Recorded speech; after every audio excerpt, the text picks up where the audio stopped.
জওয়ানেরা তরুণেরা এ নবী পাকের প্রেমিকেরা, আল্লাহ পাক আমাদেরকে যে জন্য বানালে সেই কাজ যখন আমরা করছি না, আল্লাহ পাক তখন আমাদের ওপর থেকে রহমতকে উঠিয়ে নিলেন। এই রহমত যখন উঠে গেল, শান্তি আজ আমাদের সংসারে নাই, শান্তি আজ আমাদের কারবারে নাই, শান্তি আজ আমাদের জীবনে নাই।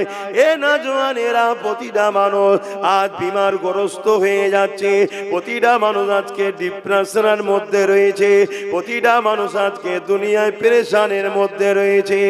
এর কারণ একটা, আল্লাহর রহমত আমাদের ওপর থেকে উঠে যাচ্ছে। কেন উঠে যাচ্ছে? আমরা রাসূলুল্লাহ দাবি করি, কিন্তু রাসূলুল্লাহর প্রকৃত দাবি কারা করে? প্রকৃত রাসূলুল্লাহর প্রেমিক কারা হয়েছে? কারা নবী পাকের প্রকৃত প্রেমিক? আল্লাহ নবী জানিয়ে দিলেন, মান আহাব্বা সুন্নতি, যারা আমার সুন্নাতকে ভালোবাসলো, ফাকাদ আহাব্বানি, তারা আমি রাসূল আমাকে ভালোবাসলো। তাহলে নবীর প্রকৃত প্রেমিক তারা যারা রাসূলুল্লাহ সুন্নাতকে ভালোবাসে, যারা রাসূলুল্লাহ সুন্নাতকে ভালোবাসলো, তারা রাসূলুল্লাহকে প্রকৃত ভালোবাসলো, যারা রাসূলুল্লাহকে ভালোবাসলো, কানা মাই ফিল জান্নাত। আল্লাহ নবী জানিয়ে দিল, আমার ওই প্রেমিকটা আমি রাসূলুল্লাহ আমার সঙ্গে জান্নাতে যাবে।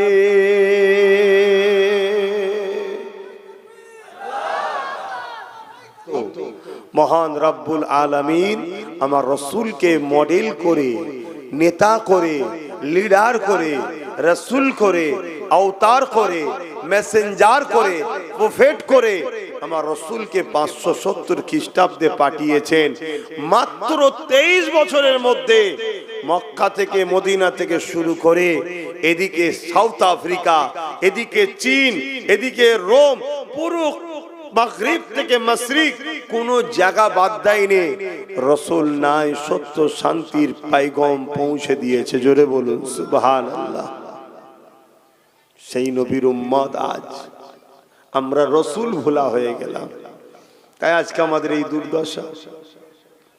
আমরা নবীকে যদি মডেল বানাই, আবার ইনসাফ আসবে, আবার ন্যায় আসবে, আবার শান্তি আসবে, আবার মানববন্ধন আসবে, আবার আমরা আমাদের অধিকার আবার ফিরে পাবো। তাই একটাই মেসেজ দিচ্ছি, এতে আপনারা নিতে পারছেন কি পারবেন না আমি জানি না, কিন্তু এটা আমার ডিউটি। কিন্তু একটা প্রশ্ন,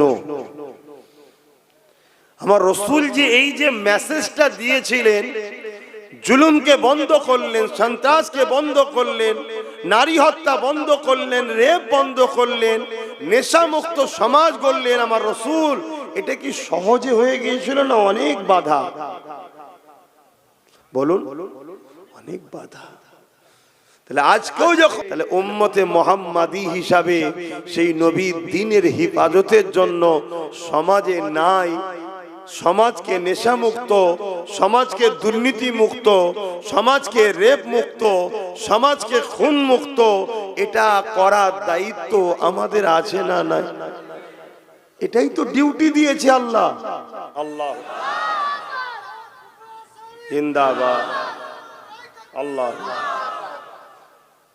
তাহলে নবীর প্রেম ছাড়া তো নাজাত নাই, না দুনিয়ায় কামিয়াবি না আখিরাতে কামিয়াবি। তা নবীর প্রেমিক প্রকৃত কে? রাসূল বলছে যে আমার সুন্নতকে মানে। নামাজ আল্লাহর হুকুম, কিন্তু এটা রাসূলুল্লাহ সুন্নাত। সুন্নাত বলতে নবী যেটা করে, এটা যেমন আমাদেরকে আদায় করতে হবে। নামাজ পড়লে ব্যক্তি জীবন কল্যাণ হবে, কিন্তু নামাজ আমি পড়াতে সমাজের কোনো উপকার নাই। বলুন, আমার নামাজ পড়াতে সমাজের কিছু উপকার হবে? আমার কথা বুঝছেন তো নাকি, না ভুল বুঝছেন? আবার আমি নামাজ পড়াতে যারা পড়েনে তাদের কি উপকার হলো? এটা আমার ব্যক্তি জীবনের কল্যাণ।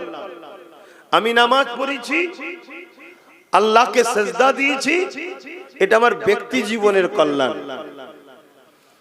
কিন্তু এই সমাজের যদি এতিমের পাশে আমি দাঁড়াতাম, এই সমাজে যদি এমন আইন করা যেত, এতিমের উপরে জুলুম হবে না। এই সমাজে যদি এমন ব্যবস্থা করা যেত, এতিমকে গভর্নমেন্ট সম্পূর্ণ ফ্রি পড়াশোনা করিয়ে তার থাকা খাওয়ার সম্পূর্ণ দায়িত্ব গভর্নমেন্টের, সে এতিম মুসলমান ঘরের হোক আর হিন্দু ঘরের হোক, সে এতিম মুসলমান হিন্দু আদিবাসী দলিত যেই হোক, এতিম যে হবে, অনাথ যে হবে, যার বাপ মা নেই, সেই সন্তানকে গভর্নমেন্ট সম্পূর্ণ খরচ দিয়ে তাকে পড়াবে, তার থাকা খাওয়ার দায়িত্ব গভর্নমেন্ট। এমন যদি একটা সমাজ ব্যবস্থা আমরা করতে পারতাম, তাহলে এই সমাজের এতিম গরিবগুলো, অনাথগুলো, তাহলে তারা কিন্তু শিক্ষা পেত। শিক্ষা যখন পেত, তারা সমাজ বিরোধী তৈরি হতো না, তারা বড় বড় জায়গায় প্রতিষ্ঠিত হতো। তাদেরকে এই সবার লাথি খেয়ে, সবার বেউজ্জতি হয়ে আল্লাহর সৃষ্টিকে তাহলে অপমান লাঞ্ছিত হতে হতো না। আমার নবী এতিমের পাশে দাঁড়িয়েছে না দাঁড়ায়নি? কথা বলুন।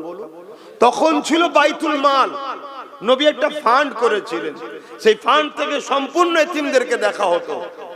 এখন রাষ্ট্রীয় সিস্টেম তৈরি হয়েছে, তাহলে রাষ্ট্রের তো উচিত এতিমকে দেখবে। রাষ্ট্র বলতে কি? আমরা তো জনগণ, তো তাহলে জনগণ, আমাদের তো দায়িত্ব। এবারে এই সমাজে কে এতিমের কথা ভাববে না ভাববে তার বিষয়। তুমি উম্মতে মুহাম্মাদি দাবি করো, তোমার রাসূলের সুন্নাত হলো এতিমকে ভালোবাসা, তাহলে তুমি এতিমের পাশে জন্য কি করলে বলো? আজকে তুমি বাপ, আমি বাপ, কাল আমি চলে যাব, আমার ছেলে এতিম হয়ে যেতে পারে। তুমি চলে যাবে, তোমার ছেলে এতিম হয়ে যেতে পারে। এতিমের পাশে কেউ দাঁড়ায় না। অথচ নবী আমার জানালেন, এ যুবকেরা, তরুণেরা, বাপেরা, আল্লাহ নবী জানিয়ে দিলেন যে এতিমের মাথায় হাত বোলালো সে আমি রাসূলুল্লাহ, আমার মাথা দিয়ে হাত বোলালো। যে এতিমকে খানা দিল সে আমি রাসূলুল্লাহ, আমাকে খানা দিল। যে এতিমের পরনার কাপড় দিল সে যেন আমি মুহাম্মদ রাসূল, আমাকে কাপড় দিল। আমি রাসূলুল্লাহ জানিয়ে দিয়ে যায় যে এতিমের পিপাসা মিটাবে আমি রাসূলুল্লাহ কিয়ামতের দিনে, যেদিন কৌসার ছাড়া অন্য কোনো পানি থাকবে না, পিপাসাতে কলিজা খানা ফেটে যাবে মানুষের। ওই কঠিন দিনেতে আমি রাসূলুল্লাহ এতিমদের যে পানি পান করাবে, ওই দিন আমি নবী তাদের পানি পান করাবো।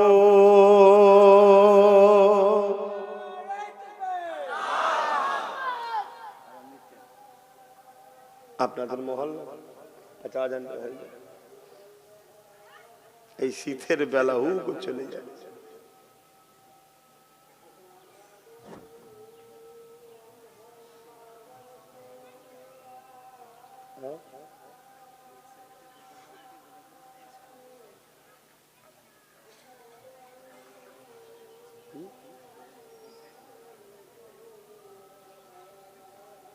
ঠিক আছে।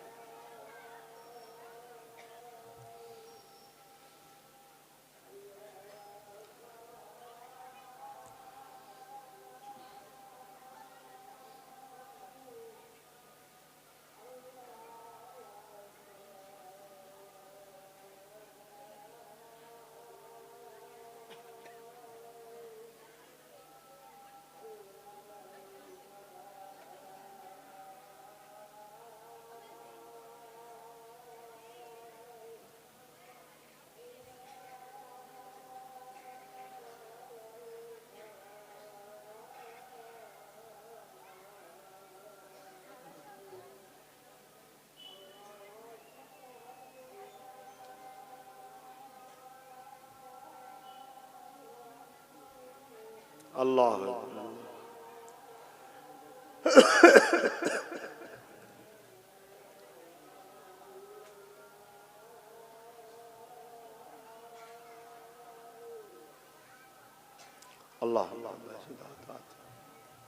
وسيلة الفضيلة وسبحان الله لا إله إلا الله এটাও কি মহল্লায় নাকি? আচ্ছা আচ্ছা, ঠিক আছে, হয়ে যাক।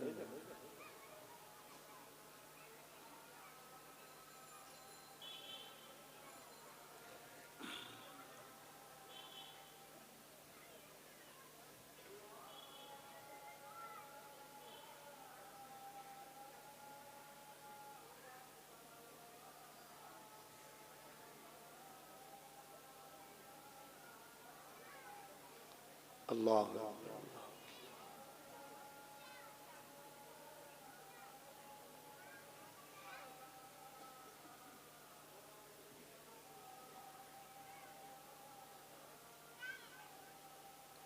আল্লাহ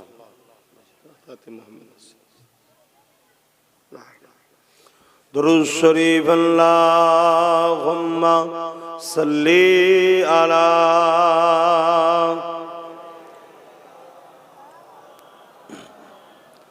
ওয়ালা আলি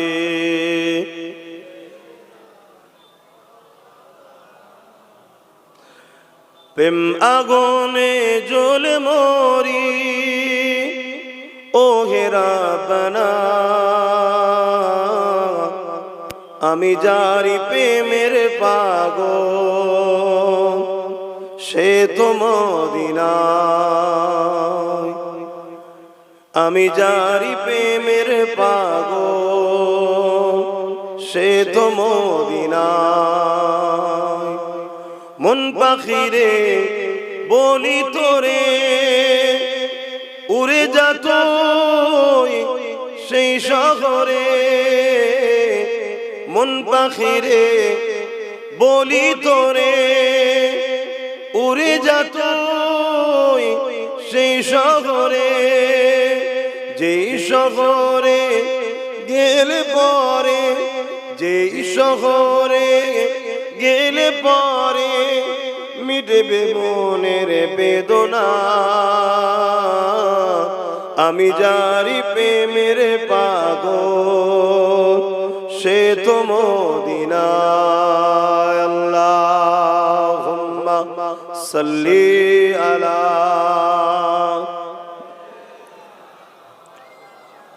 ওয়ালা আলি সাইয়্যিদিনা। আমার নওজওয়ানেরা, তরুণেরা, যুবকেরা, আল্লাহ নবী নূহ নবী দয়া নবী জানিয়ে দিলে এ দুনিয়া মানুষেরা আমি রাসূলুল্লাহকে মহব্বত তারা করে যারা আমি নবী আমার সুন্নাতকে মানে, সুন্নাতকে ভালোবাসে। এ নওজওয়ানেরা, এ আমার নবী পাকের প্রেমিকেরা, এ দুনিয়া দুদিনের আজ আছো কাল নাই, আমার রাসূলুল্লাহর গোলাম হয়ে যাও। রাসূল যা করেছে করো, নবী যা ছাড়তে বলেছে ছেড়ে দাও, তবেই তো তুমি দুনিয়া আখিরাতে কামিয়াবি হয়ে যাবে।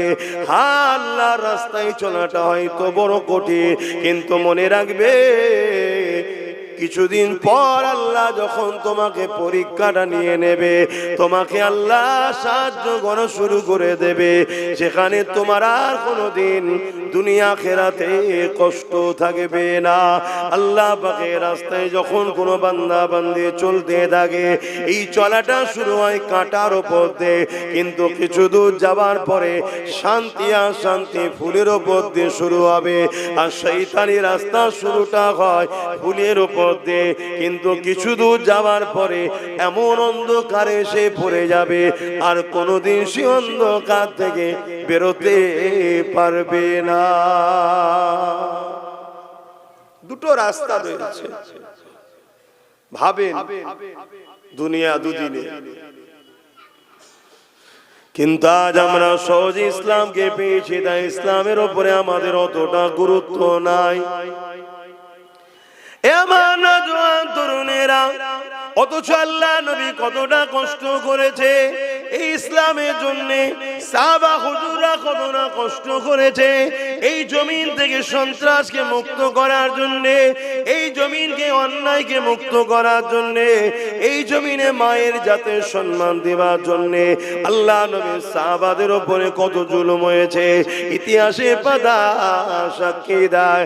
আমার নবী পাকের পাশে সাহাবারা সাথ দিয়েছিল বলে, আমার নবী পাকের মিশনে সাথ দিয়েছিল বলে, আমার নবী পাকের ডাকে সাহাবারা সাথ দিয়েছিলেন বলে ওই সাহাবা হুজুরকে তৎকালীন জালিম যারা ক্ষমতাশালী ছিল তারা এমন করে সাহাবাদেরকে জোর করে ধরে মরুভূমির গরম বালির উপরে শুইয়ে দিয়ে তাদের বুকের উপরে ভারী পাথর পর্যন্ত চাপিয়ে দিয়েছে, তাদের বুকের উপরে ভারী পাথর দিয়েছে। ওই পাথরের চাপে তারা নিঃশ্বাস নিতে পারছিল না। এদিকে তলা থেকে গরম মরুভূমির বালিতে পিঠে চামড়া পর্যন্ত পুড়ে যেতে লেগেছে। এই অবস্থাতে সাহাবা হুজুরদেরকে জিন বলা হতে লেগেছে, এ মুহাম্মাদের অনুসারীরা মুহাম্মদ রাসূলকে ছেড়ে দাও, মুহাম্মদ রাসূলের দল থেকে সরে আসো, মুহাম্মদ রাসূলের থেকে দূরে সরে যাও, নচেত তোমাদেরকে জানে মেরে দেওয়া হবে। তারা একটাই কথা বলেছিল, আমরা আমাদের জীবন দিয়ে দিতে রাজি আছি, আল্লাহ ও রাসূলকে ছাড়তে রাজি নয়। আল্লাহ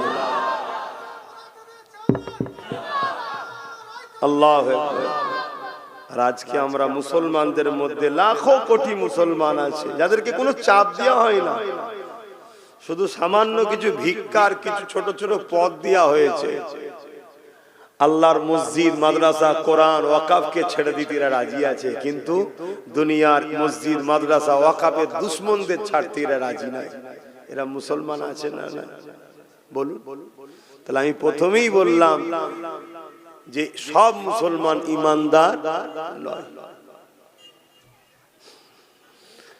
এ নওজওয়ানেরা, সেদিন কত কষ্ট সাহাবা হুজুররা করেছিলেন এই জমিনের উপরে ন্যায়কে প্রতিষ্ঠিত করার জন্য, এই জমিনের উপরে অন্যায়কে মেটাবার জন্য সাহাবা হুজুরদের উপরে কত জুলুম হয়েছে।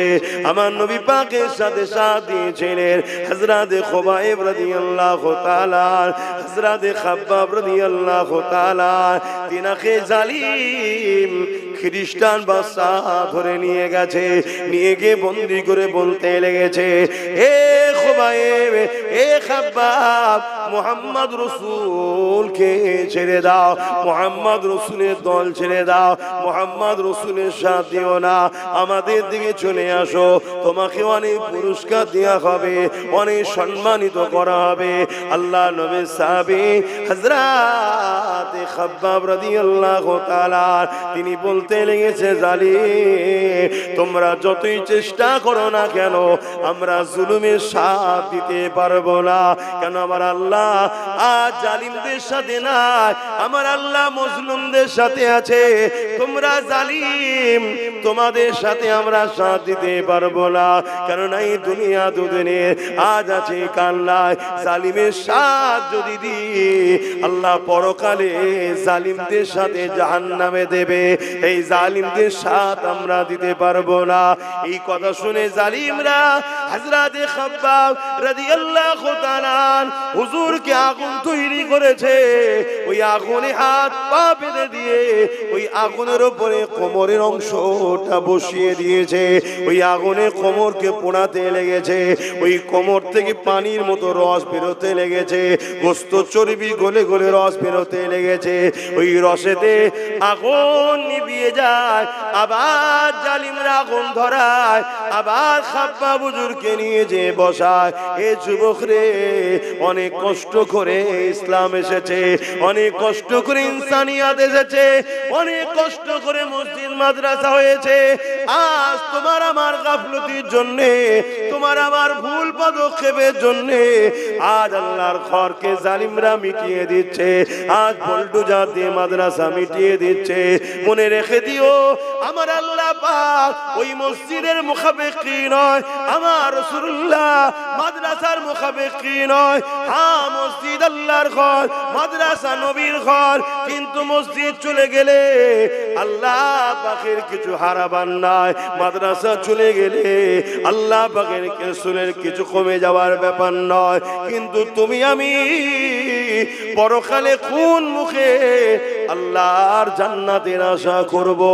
জমিনে যখন আমার মসজিদ চলে যাচ্ছিল, তখন তোরা আমার মসজিদের জন্য কি করেছি বল?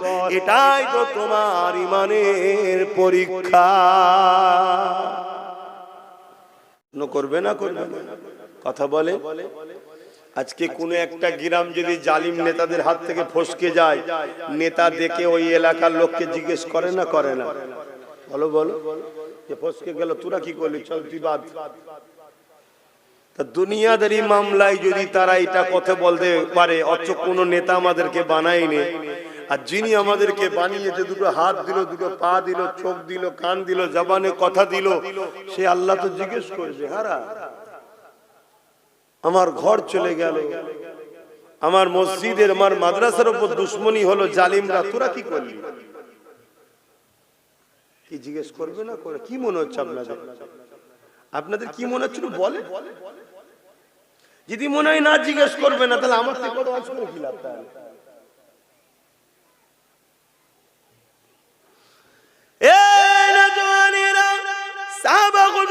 মার খেয়েছিলেন জালিমদের বিরোধী করার জন্য, আজ আমরা মার খাচ্ছি জালিমদের পক্ষপাতিত্ব করার জন্য।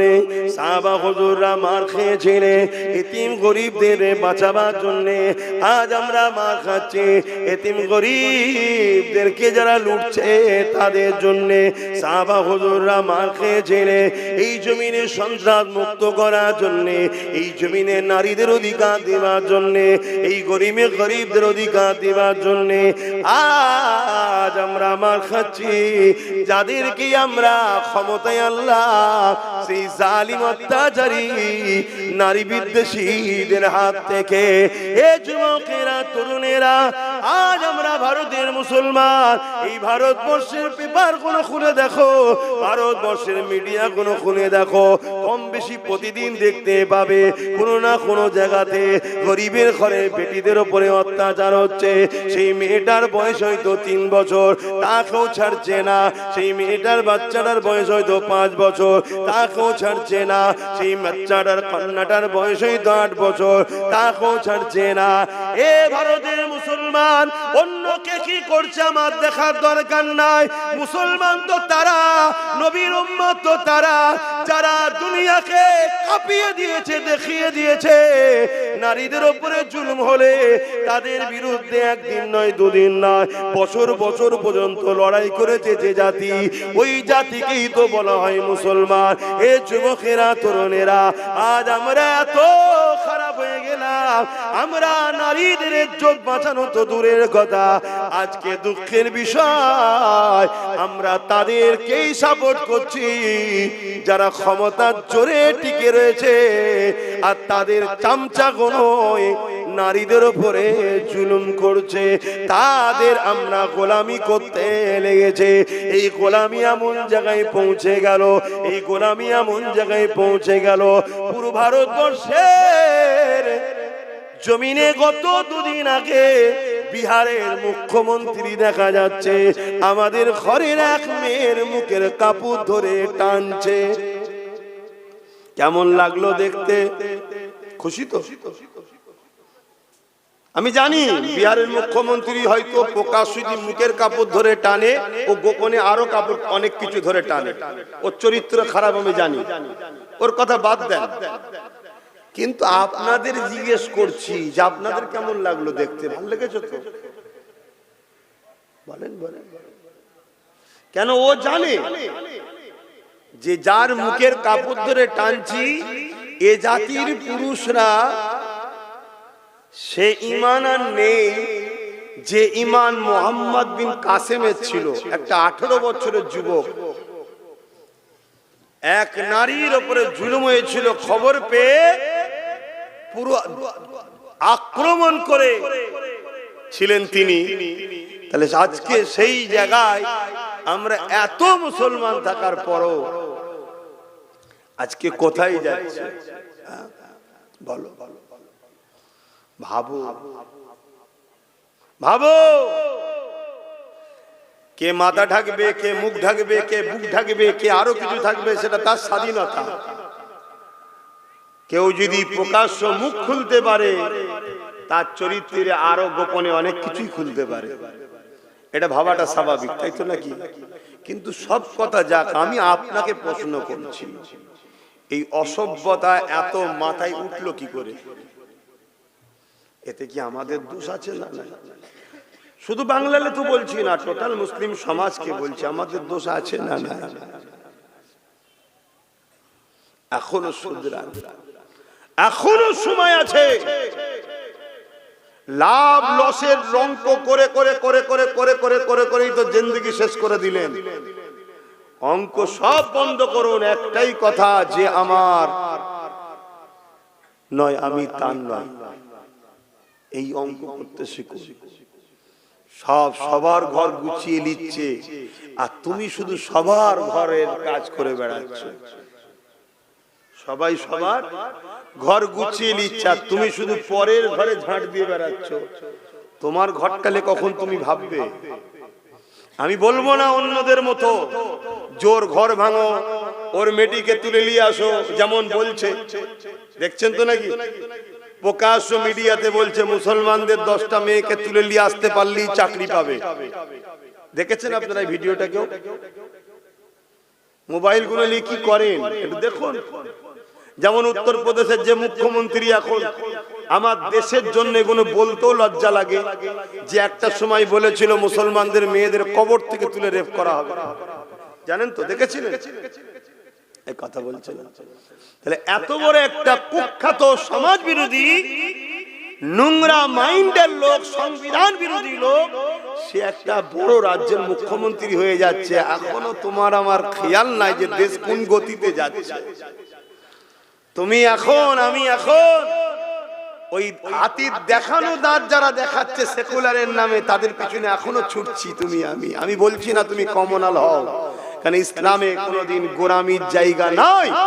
কিন্তু তার মানে এটা নয় যে আমি এমন একজনের উপরে ভরসা করছি, যারই আপনজন, যারই ভাইয়েরা, তাদেরই উত্তরসূরিরা আজকে এত বড় বড় ইসলাম বিদ্বেষী, নারী ঘটিত বা মুসলমানদের উপর আঘাত করছে, তারই ঘরের লোকের উপর আমি ভরসা করে বসে আছি। কি অসুবিধা হচ্ছে ভাবো। আসেন আমি আমার জায়গায় ফিরে যাচ্ছি। আল্লাহ নবী অনেক কষ্ট করেছিলেন এই সমাজে নারীদের ইজ্জতকে বাঁচাবার জন্য। এই জমিনে যখন মানুষ এক আল্লাহকে মানত না, 360টা নকল খোদাকে উপাসনা করত, তারা নারীদের ঘরে জন্তু জন্তু পুঁতে দিত। আল্লাহ নবী এসে তাদেরকে বুঝাতে লাগলে, এ মক্কা মানুষেরা, এ এলাকা মানুষেরা, এই রোমের মানুষেরা, পারস্যের মানুষেরা, এই পৃথিবীর মানুষেরা, কেন তোমরা নারীগুলোকে এত অবহেলা করো? কেন তোমরা নারীগুলোকে জন্তু মুতে দাও? তারা বলতে লেগেছিল নারীরা হলো অশুভ, নারীদের বাঁচার কোনো অধিকার নাই। আল্লাহ নবী বলেছিলেন না, নারী অশুভ নয়, নারী হলো সেই জিনিস আল্লাহ বা কন্যা সন্তানদের এত নিয়ামত করেছে। কারো ঘরে যদি প্রথম কন্যা সন্তান হয়, এর মানে ওই নারীর বাবাকে মহান স্রষ্টা আল্লাহ জান্নাতে সুসংবাদ দেয়। যুগে যুগে নারীদের ওপরে জুলুম হয়েছে, আর নারীদেরকে ইজ্জত সম্মান ইসলাম দিয়েছে। জোরে বলুন সুবহানাল্লাহ। কিন্তু আজকে এই ভারতবর্ষের বুকে এমনও কথা শোনা যাচ্ছে, ইসলামের সম্বন্ধে মিথ্যাচার। এমনও শোনা যায় ইসলাম মে রেপ করা নাকি কোনো খারাপ বিষয় নয়, শোনা যায় না যায় না? এটা এই যে মিথ্যাচার ইসলামের উপরে, এর কারণে আগামী দিন সর্ব জায়গায় মুসলিম পুরুষ তোমরা চারিদিকে মার খাবে। কেন? এই মিথ্যাচার এমন ভাবে ছড়ানো হবে, মুসলমান দেখলেই পিটবে। কথা বোঝা ঢুকছে? এটা একটা প্ল্যান তৈরি করা হচ্ছে। যেমন আমি গতকালকে দেখলেন উড়িষ্যাতে অনেক জায়গায় বস্তিতে আগুন ধরিয়ে দিয়েছে, দেখেছেন? দেখেছেন কি বলবেন? এগুলো খবর রাখেন না? এই আগুন ধরানোর পিছনেও একটা কথা উঠছে, এটা আমি অনেক আগে থেকে জানতাম। কেউ একজন কিছু করবে, আমি অনেক আগে বলেছিলাম মুসলিম সমাজের মধ্যে এমন কিছু লোককে দিয়ে এমন কিছু কাজ করানো হবে যার দ্বারা পুরো মুসলিম সমাজকে চারিদিকে টার্গেট করা হবে। এটা অনেক আগে বলেছি। আজকে সেই জায়গাতে মুসলিম যেখানে থাকে সেসব বস্তিগুলো আগুন ধরিয়ে দেওয়া হচ্ছে, আর তাদেরকে একটা বিশেষ স্লোগান দিয়ে তাদের উপরে জুলুম করা হচ্ছে। আগামীতে আরো বাড়বে। আর এই সব কিছুর পিছনে কারণ একটাই, আমরা রসুল ভোলা হয়ে গেছি। আপনি ভাববেন এখানে রসুল ভোলার সাথে কি আছে? হ্যাঁ, আমাদের যে কাজ আমরা সে কাজ ছেড়ে দিয়েছি। আমাদের কাজটাই হলো নায়ের সাথ দিয়া জুলুমের বিরোধী করা, কিন্তু আমরা এতদিন করছি কি? জুলুমের সাথ দিচ্ছি, নায়ের বিরোধী করছি। করেছি না করিনি? আজ নয়, আলহামদুলিল্লাহ অনেক বাপ ভাই মা বোন পরিবর্তন হচ্ছে, নবী বংশের আওলাদ নওশাদের সাথ দিচ্ছে, এটা ভিন্ন বিষয়। কিন্তু আমরা এই পাপের মধ্যে অন্যায়ের বিরুদ্ধে জড়িয়েছি না জড়াই? আজ নাই নতুন করে মানুষ চেঞ্জ হচ্ছে। তবে হ্যাঁ, এটা বলতে পারি এখনো আল্লাহর পক্ষ থেকে মার শুরু হয়ে যায়নি। এখনো সময় আছে, তওবা আমাদের করে নেওয়া দরকার। এখনো টাইম আছে ফিরে আসা দরকার। এখনো টাইম আছে পরিবর্তন হওয়া দরকার। এ না জওয়ানেরা, তরুণেরা, আমার নবী পাকের প্রেমিকেরা, আরে আমার নবী সাহাবারা নবীকে কেমন মহব্বত করেছে, ওই মহব্বত তোমাকে আমাকে করতে হবে। রাসূলুল্লাহ সাথ দেওয়ার জন্য সাহাবা হুজুরকে নিয়ে গিয়ে শুলিতে চাপিয়ে চাপিয়ে এক এক করে শহীদ করে দিয়েছে। শত শেষে আল্লাহ নবীর সাহাবী হযরত খুবাইব রাদিয়াল্লাহু তাআলা তিনাকে শুলির কাছে নিয়ে এসে বলতে লেগেছে, এ খুবাইব, এবারে তোমাকে শুলিতে চাপানো হবে, এখনো সময় আছে, মুহাম্মদ রাসূলুল্লাহকে ছেড়ে দাও। আরে আমার রাসূলুল্লাহকে কেন ছাড়তে বলছে? আমার রাসূল ছিল জালিমদের বিরুদ্ধে, আর খুবাইব ছিল রাসূলুল্লাহর সাথে। তার মানে নবী জালিমদের বিরুদ্ধে, সেই রাসূলুল্লাহ সাথ দিয়েছে বলে খুবাইব হুজুরের উপর জুলুম হতে লেগেছে। আজ তোমাদেরকেও বলে দিয়ে যাচ্ছি, তুমি আমি যদি ন্যায়ের পক্ষে সাথ দিই, ইনসাফের পক্ষে সাথ দিই, মানবতার পক্ষে সাথ দিই, গরিবের পক্ষে সাথ দিই, এক কথায় নবীর গোলাম হিসাবে আমি আব্বাস সিদ্দিকী যে লড়াই লাভ নিয়েছি, ওই লড়াই যদি তুমি সাথ দাও, তোমার উপর জুলুম অত্যাচার হবে, কিন্তু এই জুলুমকে তোমাকে সহ্য করতে হবে। এই জুলুম থেকে খাবলে গেলে হবে না, এই জুলুম থেকে পিছিয়ে গেলে হবে না। কেননা প্রত্যেকটা অন্ধকারের পরে অবশ্যই একটা আলো রয়েছে। রাত হয়েছে বলে খাবলে গেলে হবে না, অপেক্ষা করো, সময় আসলে অবশ্যই আলো ফুটবে, দিন হবে।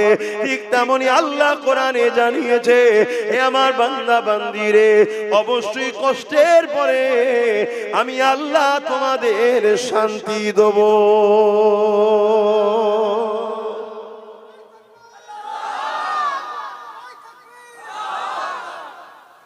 তার জন্য তো মজবুত হয়ে দাঁড়াতে হবে, ঘাবড়ে গেলে হবে?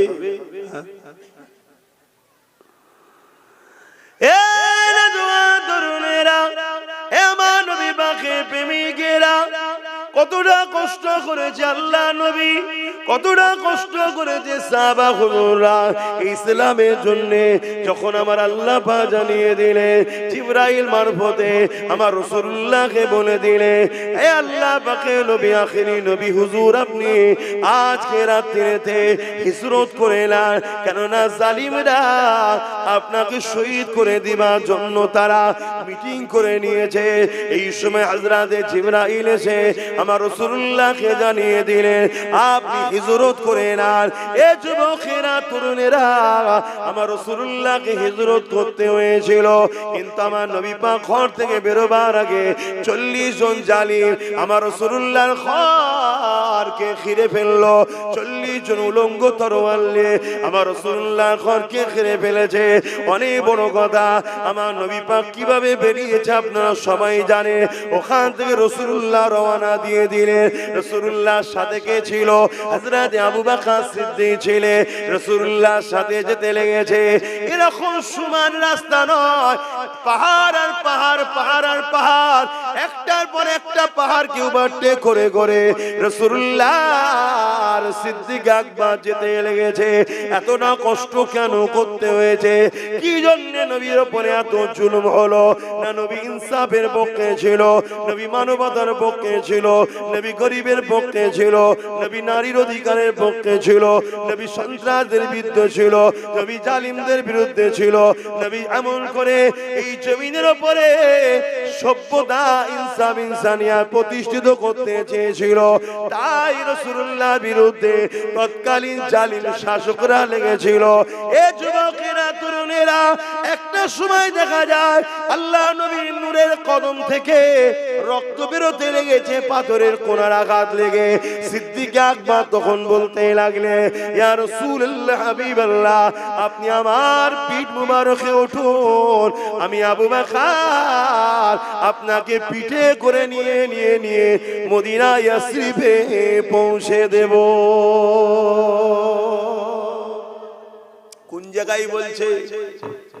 যেখানে এরকম সোজা রাস্তা নয়, পাথরে কোন রকম ধরে আটকে উটকে করে উঠতে হচ্ছে। এই পাহাড় পার করে আবার নেবে আবার একটা পাহাড়, এই পাহাড়ের রাস্তায়। তখন এত গাড়ি যাবার পাহাড়ে যে রাস্তা করেছে তখন ছিল না, কাঁটাযুক্ত গাছ ভর্তি, যেখানে একবার পা স্লিপ হলে পুরো নিচই।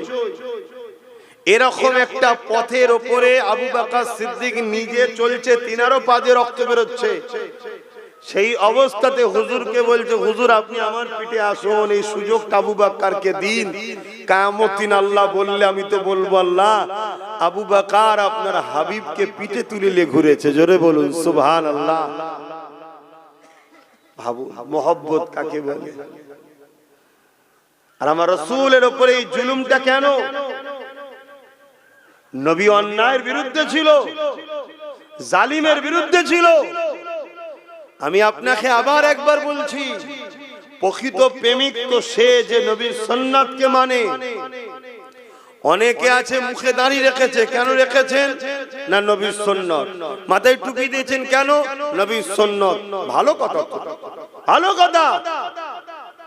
যেমন আমাদেরকে বলা হয় যে ফরজ ছেড়ে দিয়ে সুন্নত, ওয়াজিব, এই নফল নিয়ে টানাটানি করছো, বলে না? বলে না কেন? নফলটাও ভালো কাজ, কিন্তু ফরজটা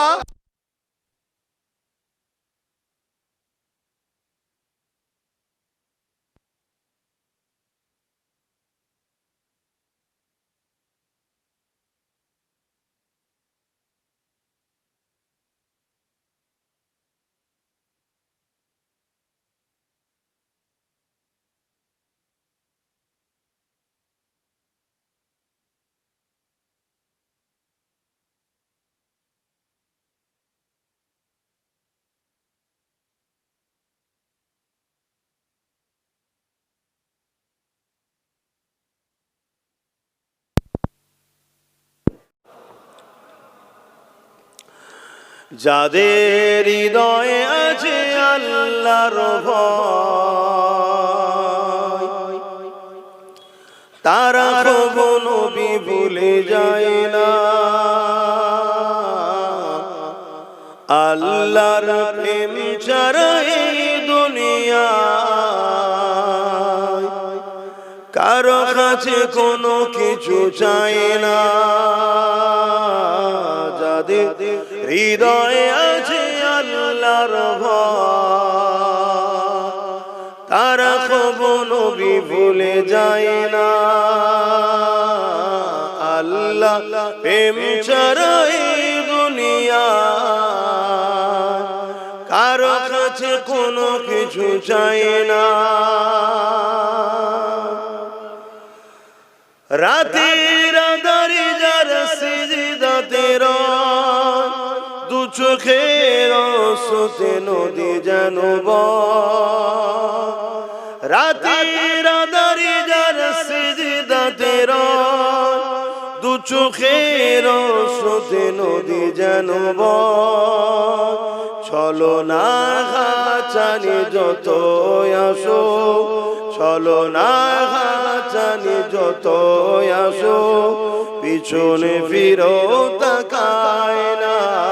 যাদের হৃদয়ে আছে আল্লাহর ভয় তারা কখনো ভুলে যায় না। আল্লাহ প্রেম ছাড়া এই দুনিয়ায় কারো কাছে কোনো কিছু চাই না। দিন কায়েমের পথে যারা অবিচল তারা হলো আল্লাহর প্রিয়জন। দিন কায়েমের পথে যারা অবিচল তারা হলো আল্লাহর প্রিয়জন। বাতিলের কাছে যারা হার মানে না, বাতিলের কাছে যারা হার মানে না, সংগ্রাম করে যায় অমরণ। যাদের হৃদয়ে আছে আল্লাহর ভয় তারা কখনো ভুলে যায় না। আল্লাহ প্রেমে ছাড়া এই দুনিয়া কারো কাছে কোনো কিছু চাই না। রাতে আঁধারে যারা সিজদাতে রয় দু চোখের আঁসুতে নদী যেন বয়। রাতের আঁধারে যারা সিজদাতে রয় দু চোখের আঁসুতে নদী যেন বয়। চলো না চানি যত আসো, চলো না চানি যত আসো, পিছনে ফিরো তাকায় না। যাদের হৃদয়ে আছে আল্লাহর ভয় তারা কখনো ভুলে যায় না। আল্লাহুম্মা সাল্লি আলা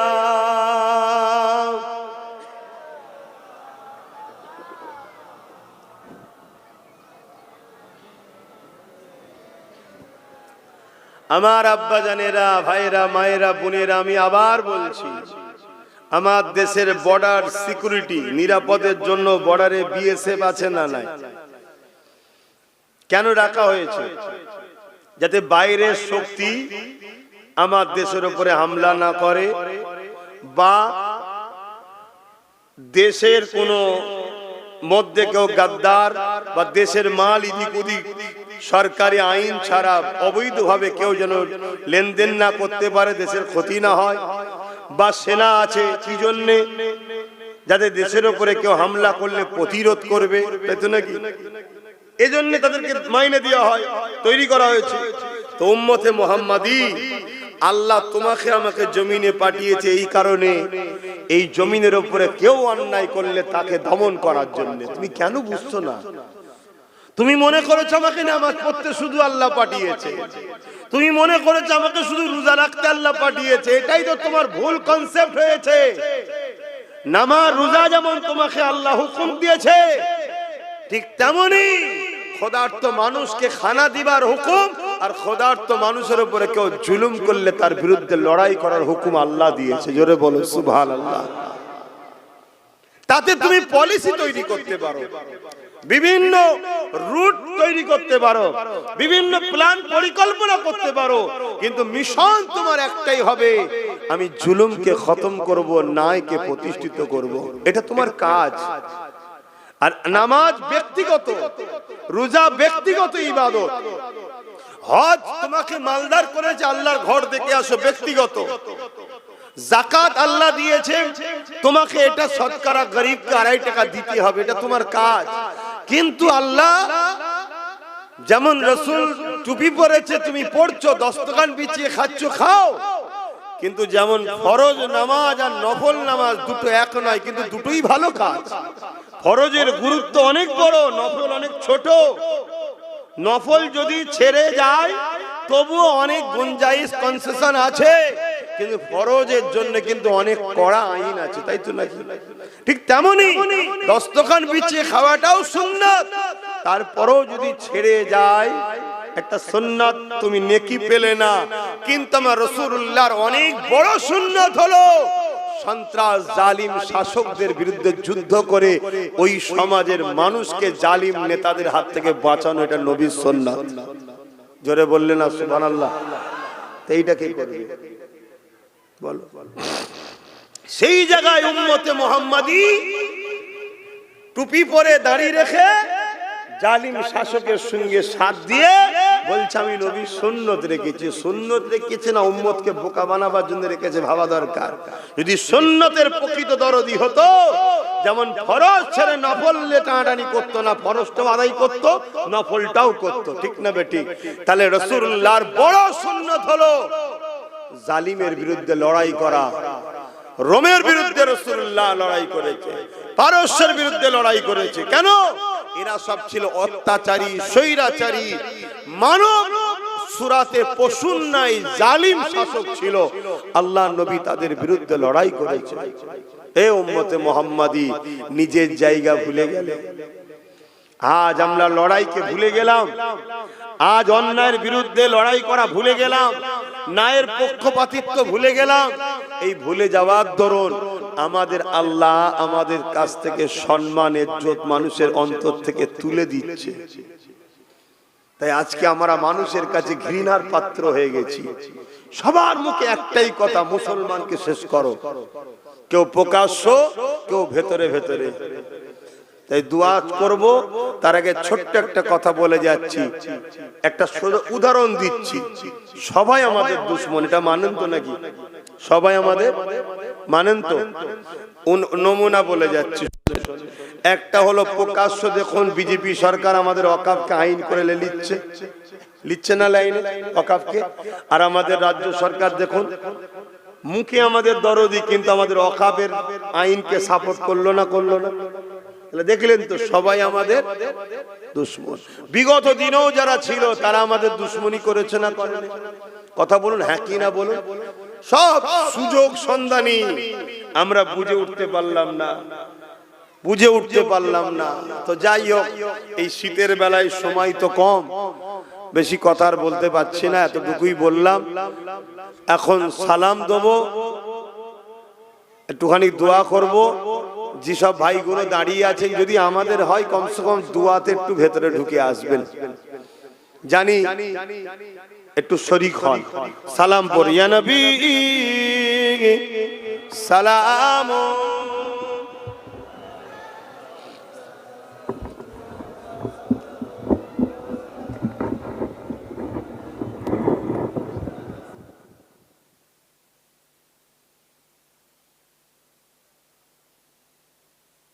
সরে সরে আসেন, ভাইগুলোকে একটু আসতে দেন।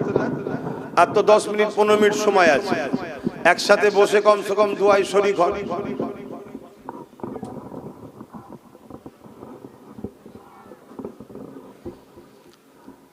ফাঁকা জায়গা হয়ে আছে কেন? সরে সরে আসেন, এক্ষুনি তো শেষ হয়ে যাবে। কমসে কম দোয়াটা সবাই এক জায়গায় বসে চাইবে। তাহলে البدر علينا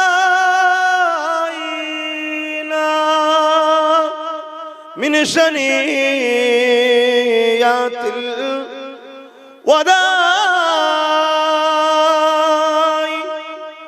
وجب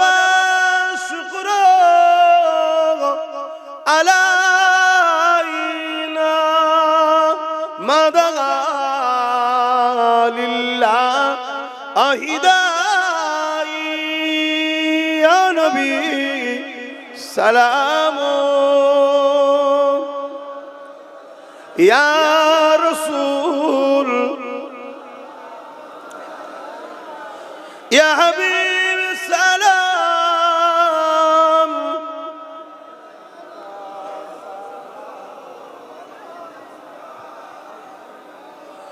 পড়িল আল্লাহ আরো বাণী পোহালো দুঃখে এ রজনী হইল জগৎ অনুরানী আমিনার নয় অনির্মণি ইয়া নবী সালাম ইয়া রাসূল ইয়া হাবিব সালাম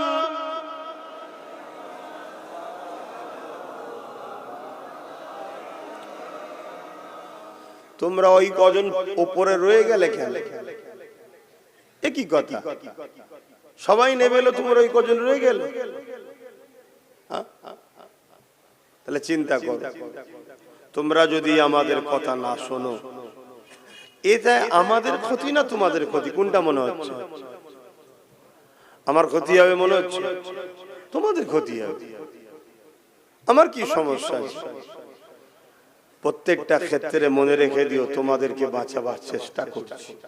কেন চেষ্টা করছি? আমরা তোমার নবীর বংশের আওলাদ, তোমরা আমার নবীর উম্মত। তোমাদের জন্য আমার রাসূল আজও কাঁদছে, আমারও জন্য কাঁদছে। সেই নবীর উম্মতকে বাঁচাবার চেষ্টা করছি, যাতে হুজুর আমার উপরে খুশি হয়। বুঝার চেষ্টা করো, সরে যেও না। সকলে গায়ে গায়ে বসে খুনি দোয়া হবে। দরুদ শরীফ আল্লাহ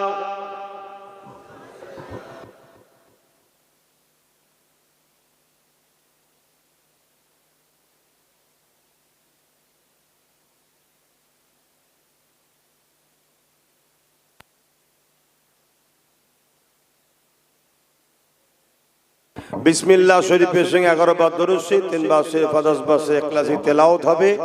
এবং পাশাপাশি একটা ছোট্ট কথা, এই মাহফিলে এসেছেন, আল্লাহ এই মাহফিলকে কবুল করেন। ছেলেরা যাচ্ছে, যার যা খুশি একটু শরীক হন। ছেলেরা যাচ্ছে, যার যা খুশি একটু শরীক হন। আর বাকি তেলাওয়াত করেন সবাই। এখনই দোয়া হবে, কেন নামাজ আছে, 4:30 মধ্যে শেষ হবে, তারপরে নামাজ আদায় হবে ইনশাআল্লাহ।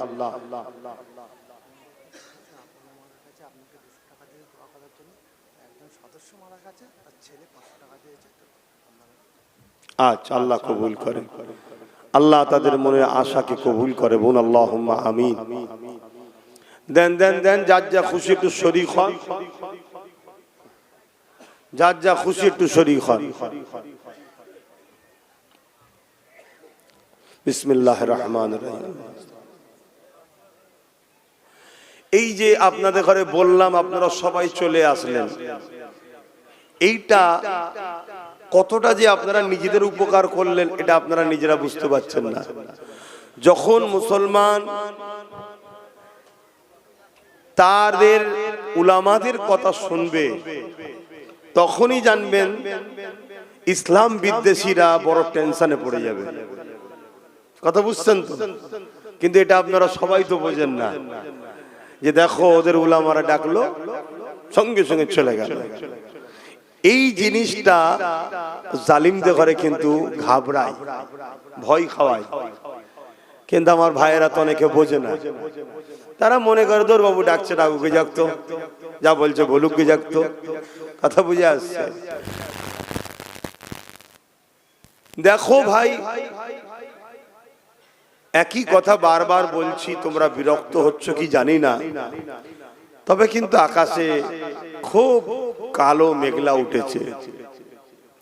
বুঝার যদি হও বুঝে লাও। তাই এই কথাকে সামনে রেখে আমি ছোট্ট 2-3টে কথা প্রশ্ন করবে, একটু উত্তর দেবেন। কেউ মসজিদ ভাঙছে, মাদ্রাসা ভাঙছে, কবরস্থান ঈদগাহকে ভাঙছে, তার যদি তুমি সাথ দাও, তুমি কি মসজিদ মাদ্রাসা কবরস্থান ঈদগাহ দুশ্মন না বন্ধু? জোরে বলো।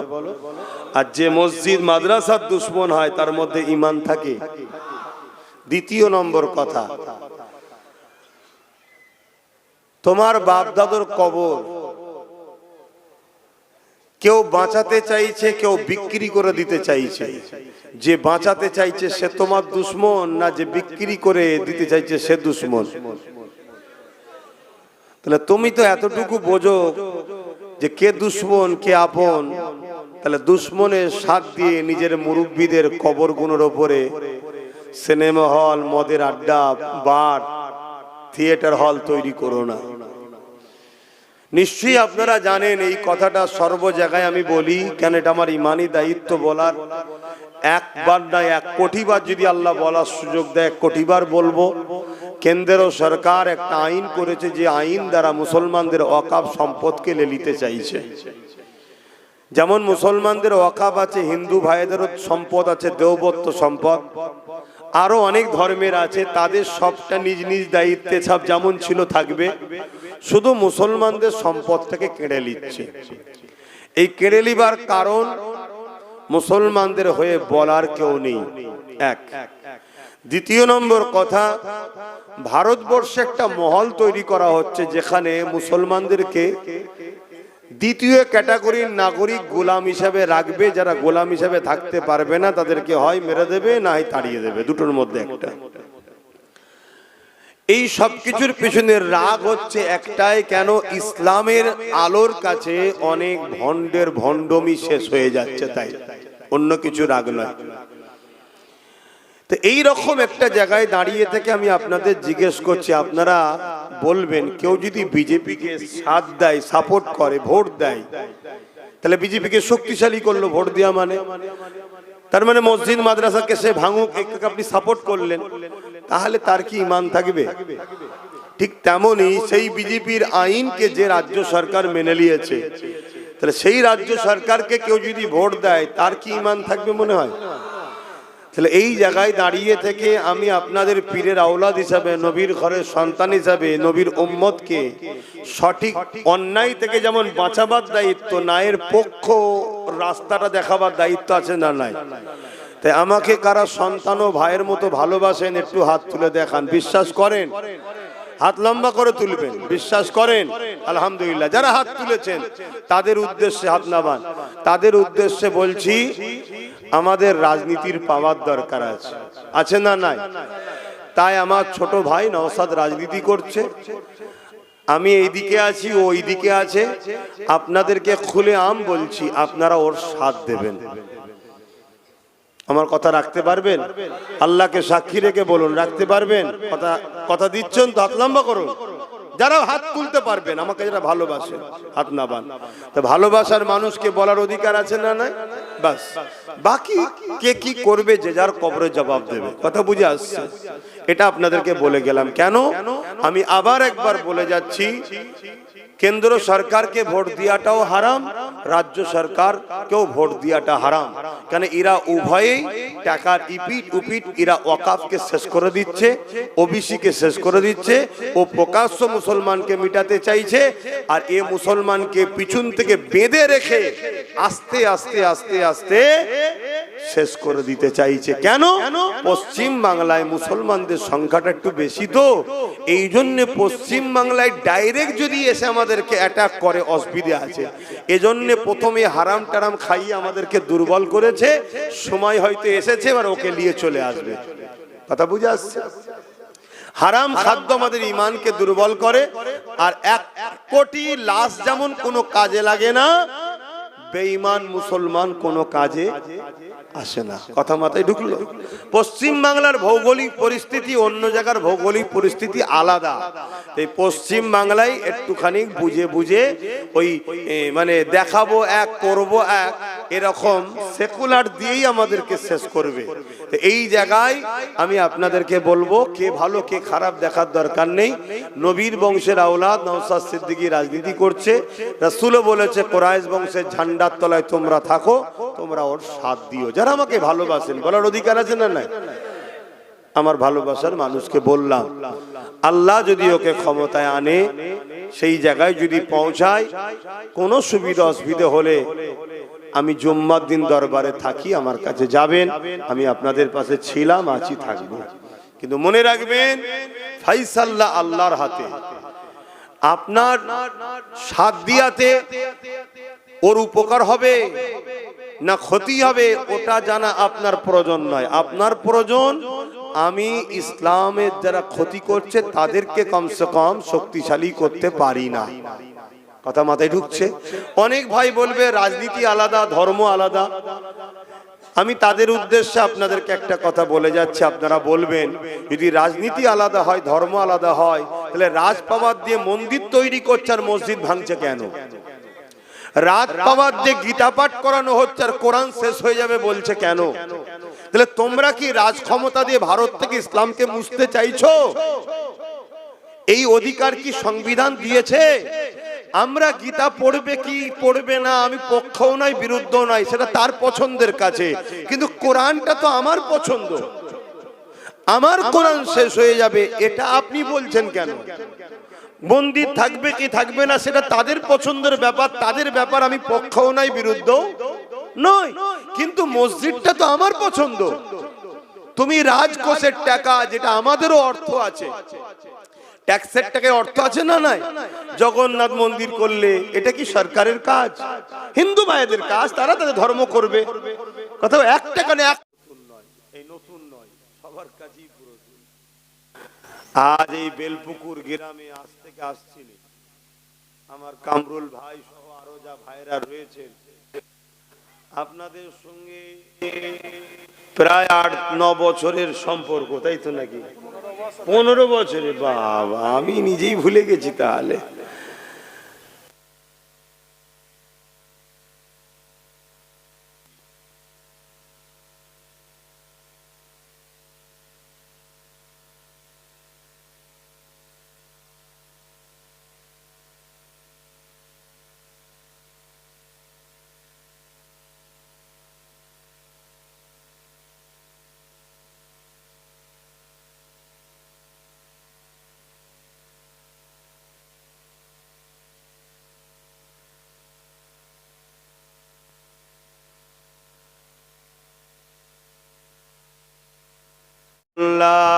আল্লাহুম্মা সাল্লি আলা, জবান ছেড়ে ছেড়ে পড়েন, একটু ভাষা বক্সটা ভাষা।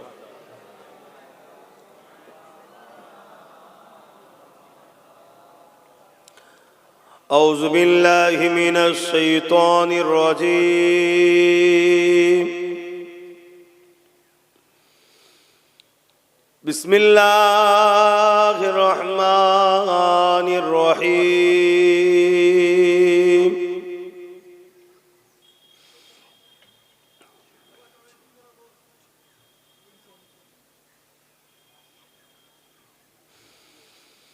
আলহামদুলিল্লাহ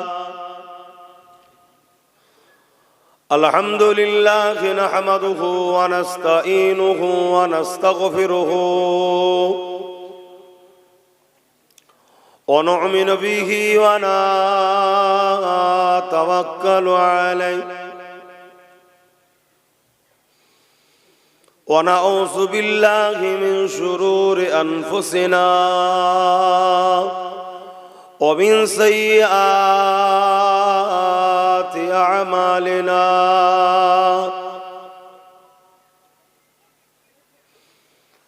من يهده الله فلا مضل له ومن يضلله فلا هادي له ونشهد أن لا إله إلا الله وحده لا شريك له ونشهد أن سيدنا وحبيبنا ومولانا محمدا عبده ورسوله أما بعد فيا أيها الحاضرون رحمكم الله قال الله تعالى في كلام المزيد والفرقان الحميد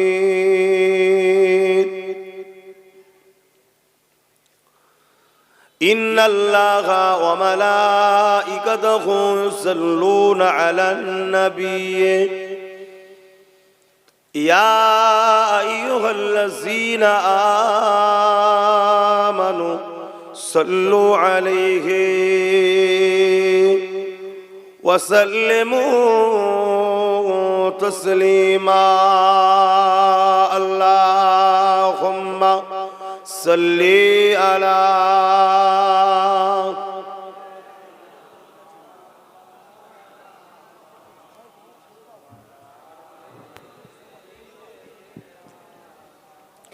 একটু জবান খুলে খুলে পড়েন রাসূলের উপরে দরুদ পড়ছেন একটু ভালোবাসাতে পড়েন আজ আমরা বড় বিপদের সম্মুখীন আর এই বিপদের কারণের মধ্যে একটা কারণ এবং সবথেকে বড় কারণ হলো এটাই আমাদের ঈমান বড় দুর্বল হয়েছে কি করে বুঝলাম ঈমান দুর্বল হয়েছে বলেই তো আজ রাসূলের উপরে মহব্বত ভালোবাসায় দরুদ পড়াতেও গাফলুতি হচ্ছে কেন তার ঈমান তত মজবুত যার মহব্বত নবীর উপরে যত বেশি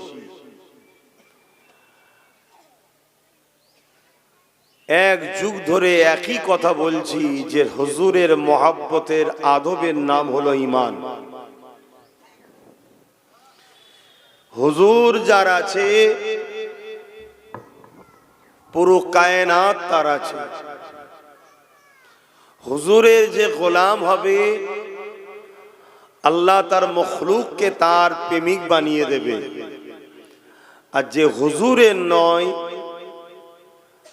আল্লাহ তাকে দুনিয়া আখিরাতে জিল্লাত দেবে একটা হলো প্রকাশ্য ইসলাম বিরোধী আর একটা হলো ইসলামের দাবিদার হয়ে ইসলাম বিরোধী প্রকাশ্য যারা ইসলাম বিরোধী তাদেরকে দুনিয়ায় কিছুদিন আল্লাহ শান্তি দেয় যে শান্তিটা চোখের শান্তি অন্তরের নয় আমরা দেখি শান্তিতে আছি গাড়ি বাড়ি শাক সৎ কিন্তু যে ব্যক্তিটা মুসলমান দাবি করে ইমানদার দাবি করে রাসূলের উম্মত দাবি করে অথচ মুখে অন্তরে তার হাকিকাত গুরুত্ব নাই একে ইসলামের ভাষায় মুনাফিক বলা হয় এর উপরে কিন্তু শাস্তি দুনিয়াতেও হয় আখিরাতেও হয়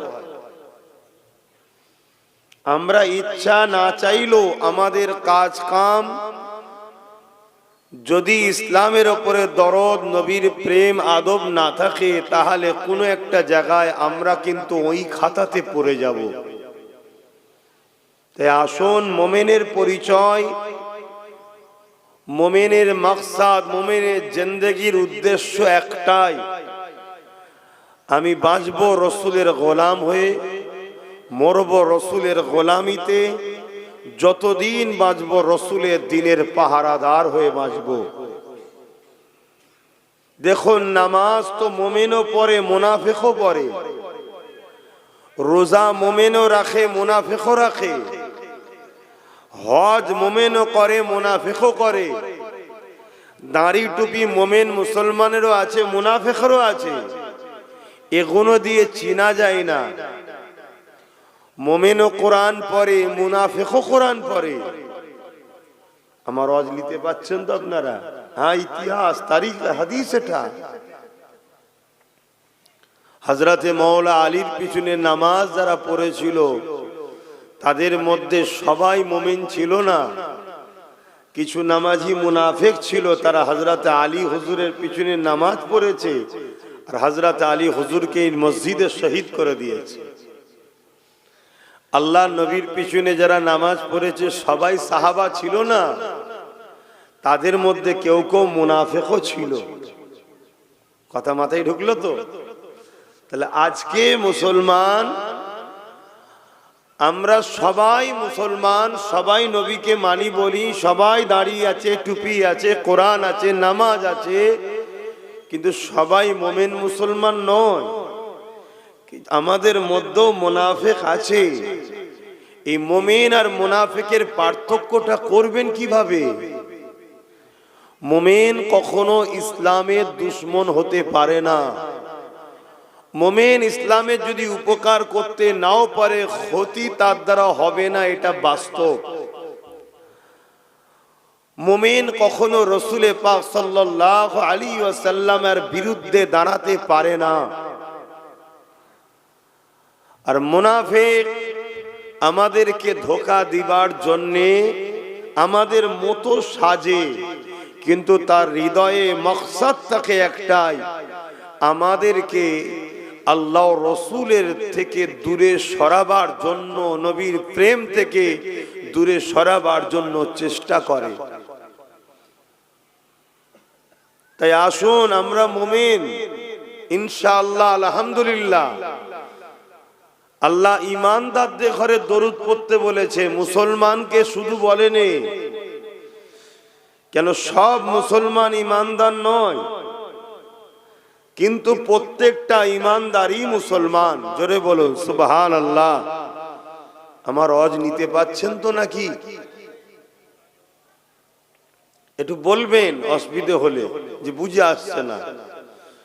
সব মুসলমান ইমানদার নয়, কিন্তু সব ইমানদারই মুসলমান। অর্থাৎ যে ইমানদার তার মধ্যে মুসলমানের সংজ্ঞা থাকবে, কিন্তু মুসলমান মানেই যে তার মধ্যে ঈমান থাকবে এমনটা নয়। আমাদের এই সমাজের মধ্যে কিছু কিছু লেখক লেখিকা আছে যারাও নিজেকে মুসলমান দাবি করে। আমাদের সমাজের মধ্যে কিছু মিডিয়া আছে যারা নিজেকে মুসলমান দাবি করে। আমাদের সমাজের মধ্যে কিছু আলেম উলামা, দাড়ি টুপিওয়ালা লোক আছে যারা নিজেদেরকে মুসলমান দাবি করে, কিন্তু তাদের কাজ কাম উঠা বসা সর্বসময় দেখবেন ইসলামের বিরুদ্ধে। খেয়াল করে দেখুন, আমরা মনে করেছি জন্ম হয়েছি মুসলমানের ঘরে, তার মানে হয়ে গেছি ইমানদার। না, আল্লাহ সবাইকে জন্মসূত্রে মুসলমান করে পাঠায়। এই মুসলমানকে দুনিয়াতে এসে ইমানদার হতে হয়। যে ইমানদার হয় সেই মুসলমানটা কামিয়াবি, যে ইমানদার হয়নি সে মুসলমানটা বরবাদি। আল্লাহ সবাইকে জন্মসূত্রে মুসলমান করে পাঠিয়েছে। এখানে এসে আপনাকে ইমানদার হতে হবে। আর ঈমান হতে গেলে কি করতে হবে? এই অন্তর থেকে মুহাম্মদ সাল্লাল্লাহু আলাইহি ওয়াসাল্লামকে জানের থেকে বেশি ভালোবেসে আদব ও মহব্বতের সাথে মেনে নিয়ে এখানে জায়গা দিতে হবে। সবার থেকে বেশি মহব্বত, সবার থেকে বেশি আদব, এইটা যার দিলে আছে সেই হলো ইমানদার। জোরে বলুন সুবহানাল্লাহ। আর এটা যার দিলে নাই, সে মুসলমানের ঘরে হতে পারে, পীরের ঘরে হতে পারে, মুফতির ঘরে হতে পারে, মৌলানার ঘরে হতে পারে, বক্তার ঘরে হতে পারে, হাজির ঘরে হতে পারে, সে মুসলমান, ইমানদার নয়। আমার কথা শুনছেন? এগুলো বলছি, অসুবিধা হচ্ছে না তো? শিখাতে হবে তো আপনাদের, শিখাতে হবে তো, জানতে হবে তো। না হয় আপনি আশা করে বসে আছেন আমি জান্নাতে যাব, অথচ আপনি জানেন না দুনিয়ায় এক দেশ থেকে আর এক দেশে যেতে গেলে ভিসা লাগে। কি লাগে না লাগে না? ইন্ডিয়া থেকে যদি ইন্ডিয়ার প্রাইম মিনিস্টার বলে আমি আরবে যাব, তারও ভিসা লাগবে না লাগবে না? হ্যাঁ, আপনি ভিআইপি হতে পারেন, কিন্তু ভিসার সিস্টেম আসতে হবে। আরব থেকেও যদি আরবের রাজা বাদশাহ যদি আমার হিন্দুস্তানে আমার মাতৃভূমিতে আসতে চায়, আমরাও বলবো আপনি আরবের বাদশাহ হতে পারেন, কিন্তু আমার দেশে আসতে গেলে ভিসা লাগবে। এটা নিজাম, এটা আইন একটা। তাহলে এক দেশ, পৃথিবী একটা, এক দেশ থেকে আর এক দেশে যাচ্ছে, ভিসা লাগছে। দুনিয়ার দেশ থেকে জান্নাতের দেশে যাবেন, ভিসা লাগবে না? এই দুনিয়া হলো ভিসা অফিস। এখানে আল্লাহ আমাদেরকে পাঠিয়েছে, এই অন্তরটা হলো আমাদের পাসপোর্ট। এখানে মুহাম্মদ সাল্লাল্লাহু আলাইহি ওয়াসাল্লামের প্রেম ও আদবের স্ট্যাম্প লাগাতে হবে, তবেই তুমি জান্নাতের দেশে এন্ট্রি হবে। জোরে বলুন সুবহানাল্লাহ। আর এখানে যার মুহাম্মদ সাল্লাল্লাহু আলাইহি ওয়াসাল্লামের প্রেম আদবের স্ট্যাম্প নাই, যেমন আমেরিকার প্রেসিডেন্ট এলো ভিসা লাগে, তুই প্রেসিডেন্ট তো আমি কি করব? তা তুমি পীর সাহেবের ছেলে তো আমি কি করব? আল্লাহ বলবে হবে না। ভিসা আছে, আমার হাবিব আছে, স্ট্যাম্প লেগেছে, যাও জান্নাতে। হাবিব নেই, পীরের বেটা তো কি হয়েছে? আমার কাছে পীরের বেটা নয়, আমার কাছে তুই আমার সৃষ্টি দাস, যা জাহান্নামে যা। এজন্য একটু বুঝাই, সব জায়গায় যে বলি যে হুজুরের গোলাম হও, আর হুজুরের গোলাম যখন দরুদ পড়বে, গোলাম তো পাগলের মতো পড়া দরকার। এত দুর্বল কেন? তাহলে আমাদের ভেতরে দুর্বল হয়েছে। আর এই দুর্বল অনেক দিক দিয়ে করা হচ্ছে, আমরা এমনি এমনি দুর্বল হয়ে যাইনি, আমাদেরকে দুর্বল বানানো হচ্ছে। যেমন করোনার নামে ভ্যাকসিন মেরে মানুষগুলোকে সব শেষ করে দেওয়া হয়েছে।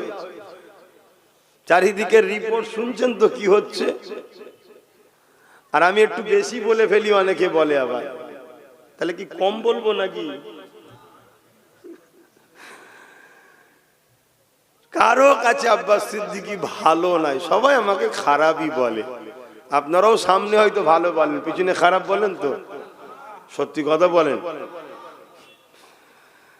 তো যাক, আমি দুনিয়ার কারো কাছে ভালো হতে চাইও না, আমি ভালো হতে চাই আল্লাহ ও রসুলের কাছে। তাতে দুনিয়ার কারো কাছে আমি ভালো হবার স্বপ্ন দেখিনি, আর আল্লাহ না দেখাতে করে। আমি এতটুকু জানি, আল্লাহ ও রসুল যাকে ভালো বলবে সেই হলো প্রকৃত ভালো। দুনিয়া যতই ভালো বলুক, আল্লাহ ও রসুল যদি বলে ভালো নয়, সে হলো বরবাদ। তাই আমি কথা একটু বলে ফেলি, তবে কথাগুলো কিছু মিথ্যা বলি না। যে কথাগুলো বলি, দেরি হলো সমাজেরই যারাই গালিগালাজ করে, তারা একদিন বলে না আব্বাস সিদ্দিকী ঠিকই বলেছিল। একটু মহব্বতে পড়েন দরুদ, না বাদ দিয়ে দেবো? পড়বেন একটু জবান খুলে পড়েন। আল্লাহুম্মা সাল্লি আলা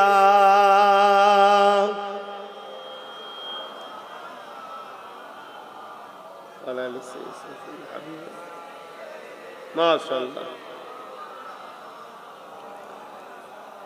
বলুন ভালো লাগলো না? ভালো লেগেছে তো নাকি? নাই বলুন, ছেড়ে দিচ্ছি আবার।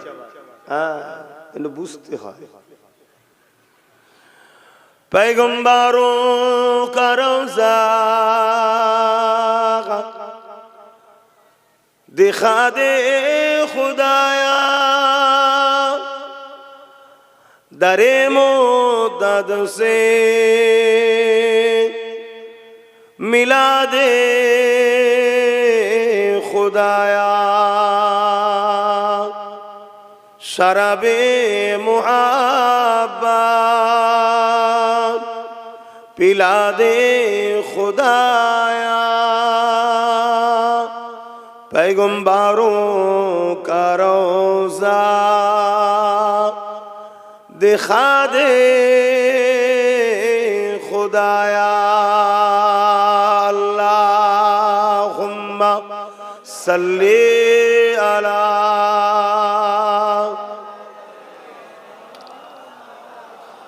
वला आले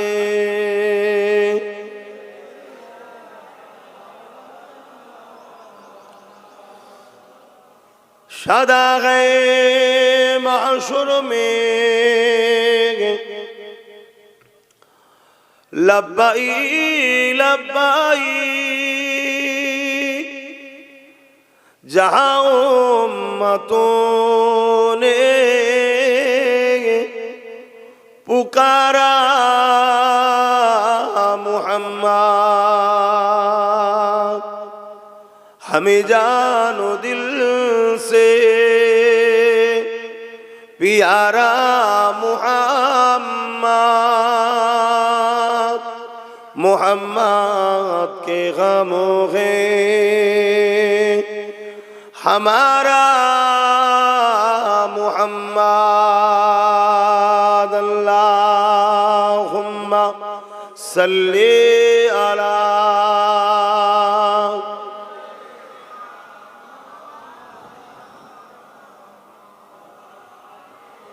हबीब अल्लाह।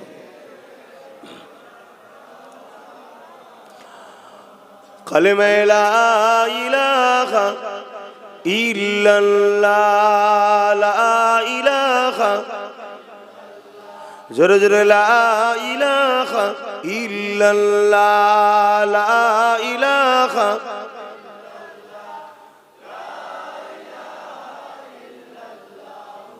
मुहम्मदुर रसूलुल्लाह, हस्बी रब्बी जल्लल्लाह, मा फी क़ल्बी ख़ैरुल्लाह, नूर मुहम्मद सल्लल्लाह, हक़ ला इलाहा इल्लल्लाह, ला इलाहा,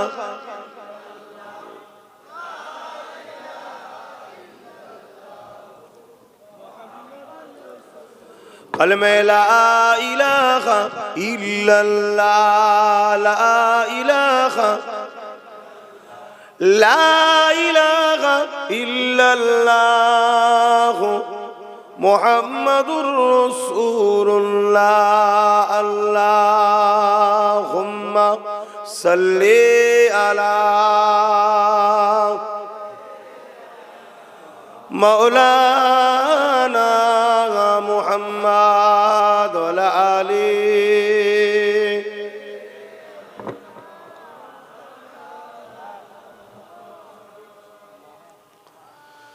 वक़ाल अल्लाहु तआला फ़ी कलामिल मजीद वल फ़ुरक़ानिल हमीद।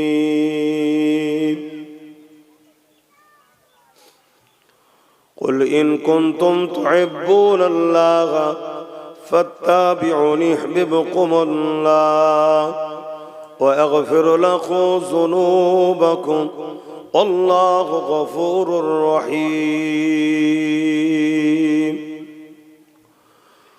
उपस्थित আমার আব্বা জানেরা, আমার নওজোয়ান তরুণেরা, যুবকেরা, ছোট ছোট বাচ্চারা, ওলামা হযরত, হাফেজে কোরআন, নামাজি, মুত্তাকি, পরহেজগার ইমাম সাহেবগণেরা, দূর দূরান্তে অবস্থিত আমাদের সকলের মা ও বোনেরা, আল্লাহ দরবারে শুকরিয়া। এই বেলপুর গ্রামে প্রতি বছরের না এবছরও আল্লাহ রসুলকে খুশি করার দরুন দিন ইসলামের একটা ধর্মীয় আলোচনা সভা আপনারা আয়োজন করেছেন। আল্লাহ এই মাহফিলকে কবুল করেন। এই মাহফিলে আগত আপনাদের সকলকে এবং সকলের সাথে আল্লাহ আমাকেও কবুল করেন, বলুন আল্লাহুম্মা আমিন। সংক্ষেপ সময়ে একটাই বিষয় আলোচনা। এ দুনিয়া আমাদের জন্য চিরস্থায়ী নয়। আমাদের মতো কত লক্ষ কোটি মানুষ দুনিয়ায় এসেছে, সব এক এক করে চলে গেছে। দুটো জায়গার মধ্যে একটা জায়গা তারা পেয়েছে। বদরূহ যদি হয়, আল্লাহ রসুলের বিরোধী যদি হয়, তাহলে তাদের জন্য রয়েছে আযাবদায়ক জাহান্নামের গর্তের মধ্যে তারা শাস্তি পাচ্ছে। আর যারা এই জমিনের উপরে দুনিয়াদারি করেছে, সংসার করেছে, কারবার করেছে, ব্যবসা করেছে, লেনদেন করেছে, সব কিছুই করেছে, কিন্তু আল্লাহ রসুলের বিরুদ্ধে গিয়ে নয়। আল্লাহ রসুল যেভাবে বলেছে ওইভাবে করেছে। তাদের রূহ আল্লাহ পাক জান্নাতের শান্তি নিয়ামতের মধ্যে রেখেছে এবং পরকালে বিচার হবে, বিচারের পরও তারা আল্লাহর চির শান্তির জান্নাতে যাবে। জোরে বলুন সুবহানাল্লাহ। এই হলো সারাংশ। এই দুনিয়া হলো একটা পরীক্ষার জায়গা। এখানে আল্লাহ আমাদেরকে বিভিন্ন দিক দিয়ে পরীক্ষা নেবে।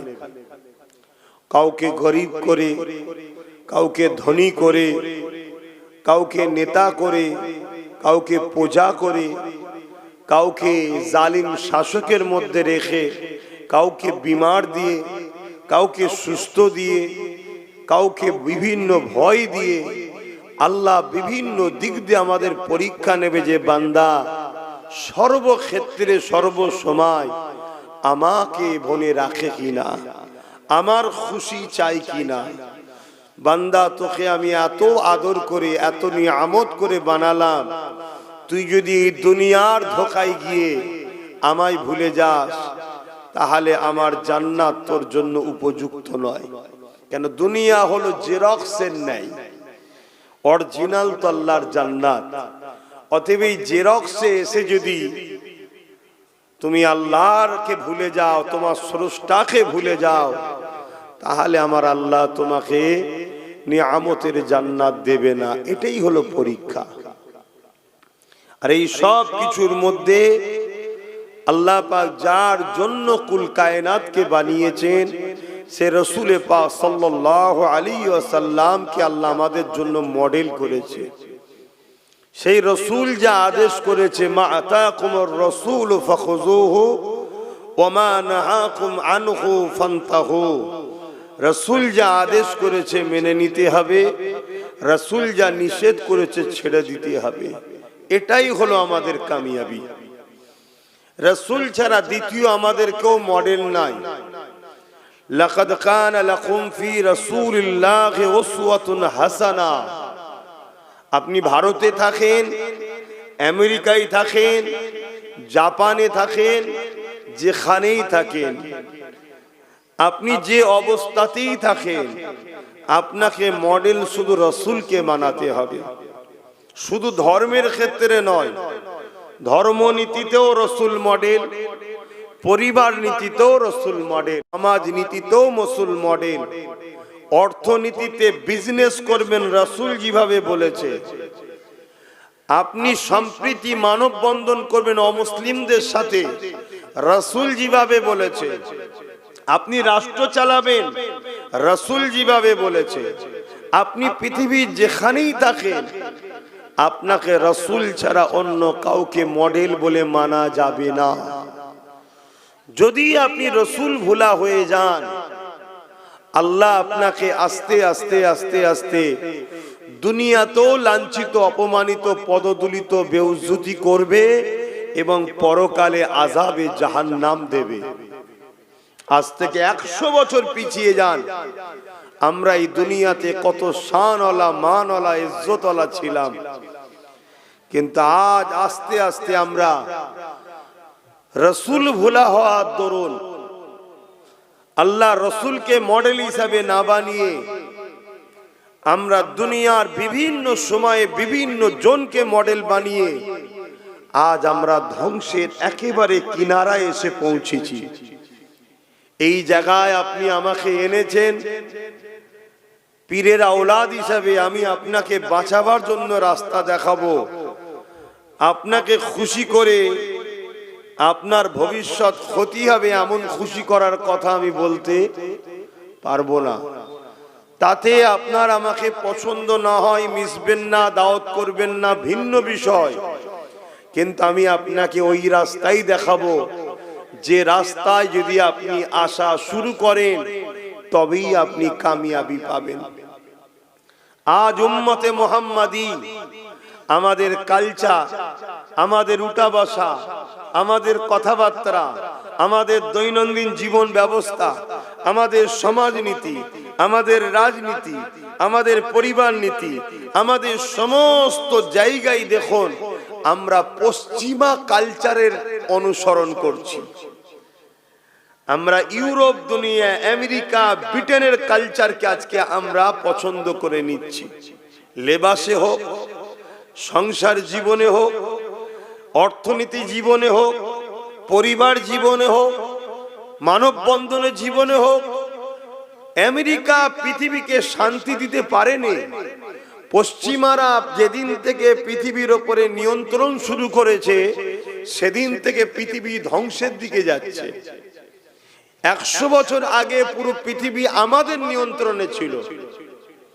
হযরতে সুলতান আব্দুল হামিদ রাহমাহুল্লাহ যেদিন ইন্তেকাল করলেন, তারপর থেকে আস্তে আস্তে আমাদের হাত থেকে পৃথিবী ফসকাতে ফসকাতে ফসকাতে পশ্চিমা দুনিয়াদের দখলে চলে গেছে।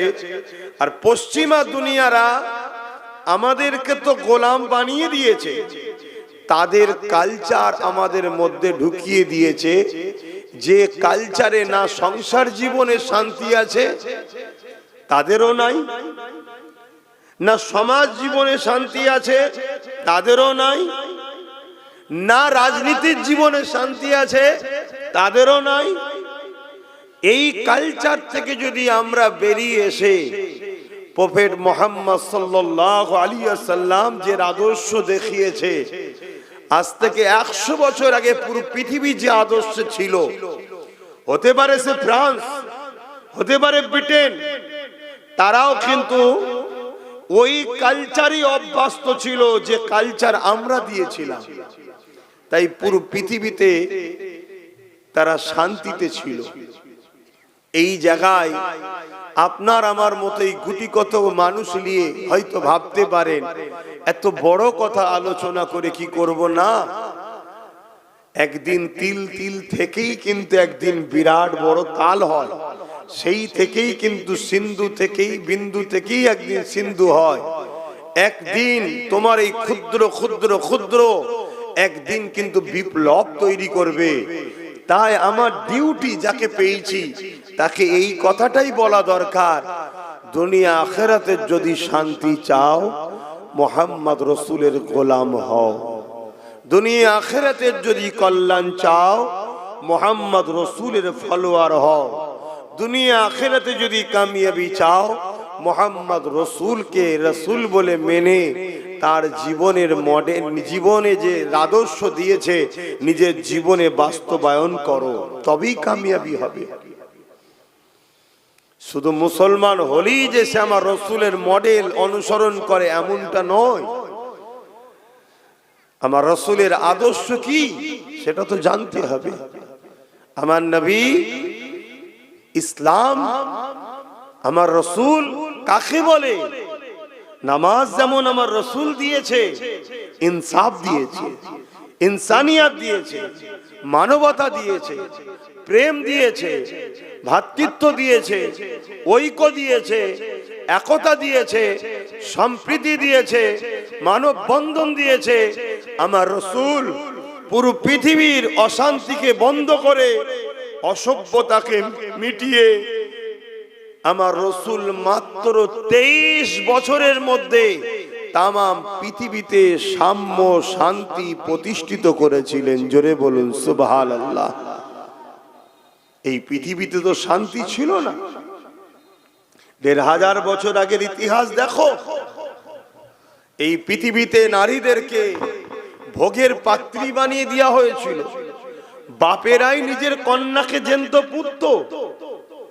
প্রভাবশালী ক্ষমতাশালীরা গরিবের ঘরে ছেলে মেয়েদেরকে কৃতদাস দাসী বানাতো।